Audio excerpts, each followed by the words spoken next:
To change the battery, first we will need to take out the key behind the remote. Notice there is that switch right there that needs to be lifted upwards. We lift that upwards and then take out the key. The point where we took out the key from, notice there is a position right there. I'll be using a screwdriver, something like this. Punch in the screwdriver right there and then try to squeeze it to take it out. While you're taking this out, just make sure that the button portion stays at the bottom and then you lift up the other cover.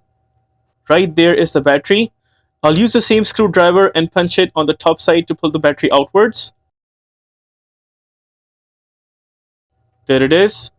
This is the type of battery needed for this kind of remote. It is a CR2450. My battery is good, so I will be installing it back. Suppose in your case, if you have a new battery and you want to install it back, these are the steps to follow. Notice from the remote side, there are two tabs, one here and one there. We'll try to punch in the battery in those tabs first, just like that. Once completely in, then we will give it a slight push from the top. There is the battery installed. We make sure that the battery is sitting properly on the edges because the button portions sometimes do come out. I'll put the button portion back and make sure it's completely in. Seems good. Now I'll keep the button portion downwards and then grab the other portion and put it on top. We make sure all the edges are aligned properly. Once all the edges are aligned properly, then we will push both sides so that it's installed firm and strong.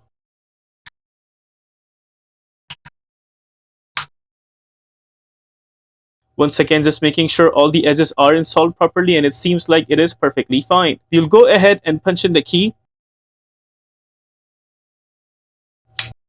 With that, we are done with the replacement of battery for this remote. If this video helps you in any way, please consider liking this video and subscribing to our channel.